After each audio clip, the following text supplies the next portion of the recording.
Creating quality content takes a considerable amount of time. And the sad fact is, unless you have an enticing title, there's a slim chance anyone will ever even give it a chance. So let's go over a repeatable process that you can follow to write catchy titles for your blogs. And now it's time for some more DIY SEO tips with Jennifer Regina. Okay, step 1 is choose a topic that people care about.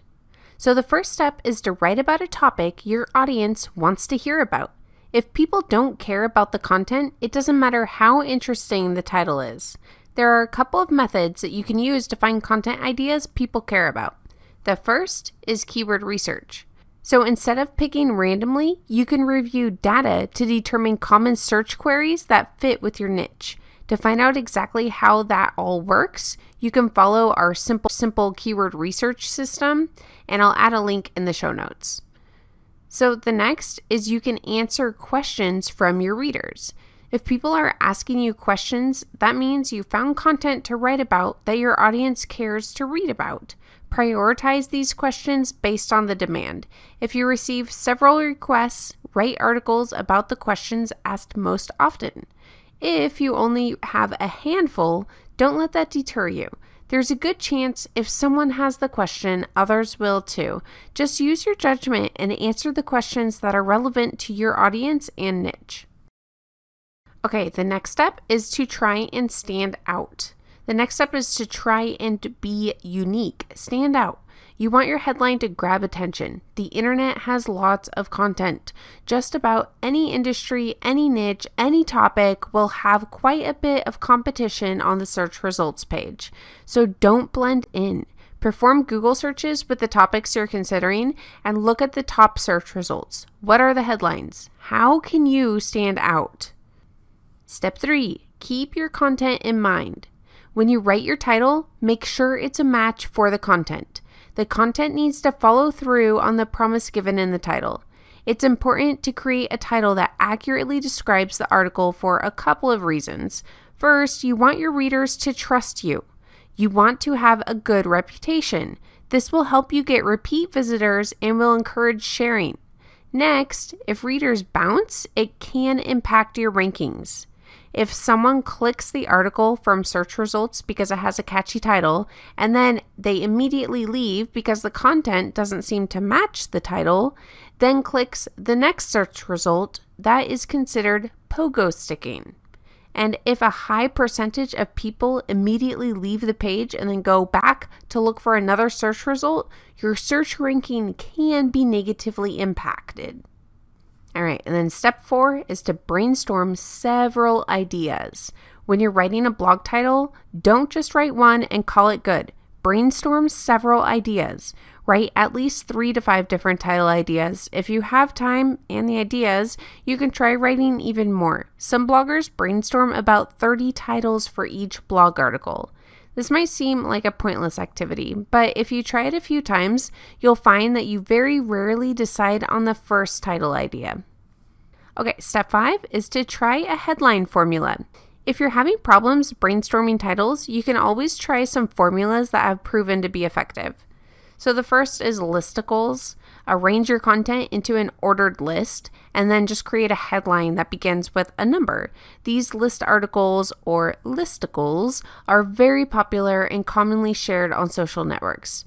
Don't go crazy with the number of items in your list. If your list has 57 or 96 items, it's going to be overwhelming. Just keep it simple. Somewhere between 5 and 11 items tend to work well.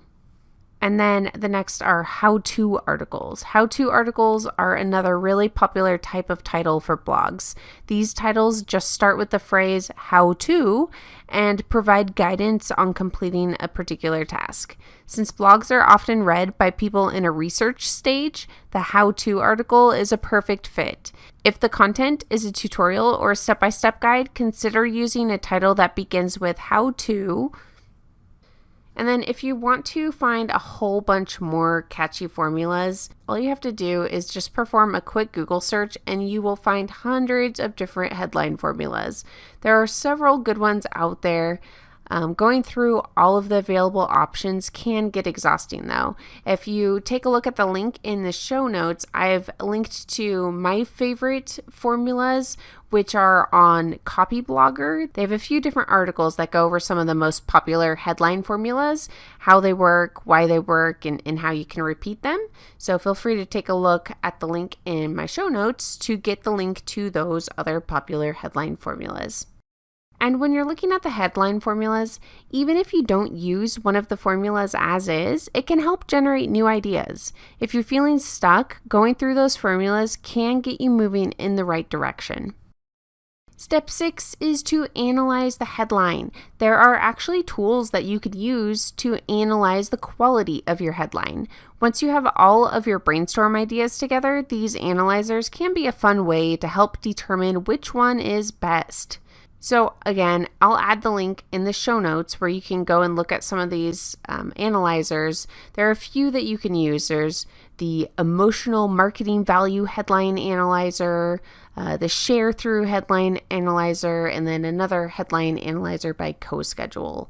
So basically all they do is you enter in your headline, your title, and then it just goes through and based on the length and the words that you use in it, the phrases, it gives you a score and tries to explain, how you rank, how effective the headline is, if it triggers any emotional response. It can help kind of determine which headline is going to be the best for you to use out of your list. So don't let the analyzer be the determining factor. It's good to look at them, but remember to think about what makes the most sense with the content of your article and your target audience. Okay, and then step 7 is to test different titles. So if you really want to know what works best, test it. You could test on social media. You could schedule up your article to post on your social networks. Each time you post it, try out a different title from your brainstorm list. You already spent the time thinking of multiple ideas. You might as well get some use out of them. Plus, it will help you determine if there is one that works better than the others. Which title has the most engagement?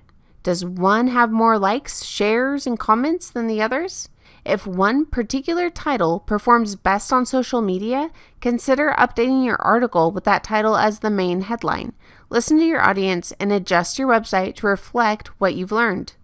And then the other way that you could test a headline is to run a split test. So if you receive enough conversions, you probably want a minimum of around 500 conversions per month, but you can run a split test.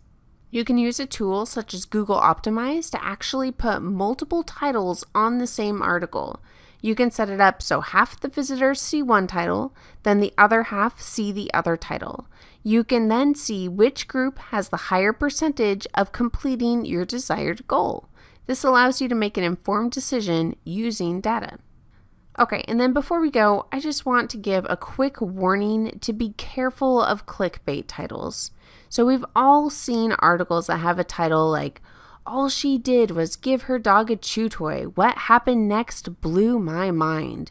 Then you make the bad decision to click on it because you have a dog and you feel like you might need to know. Then the article doesn't even answer the question and is clearly just a website with several ads you really don't care about. Don't do this. If you use a clickbait title, at least deliver on it. Provide the content your title promised. It's best to just avoid clickbait titles entirely, though. People are starting to recognize them as false promises. These titles and articles represent your brand. Make sure they portray the image you want. Thanks for listening, and if you enjoyed this, please subscribe. This episode was brought to you by ClearPath Online, a DIY SEO tool for your website.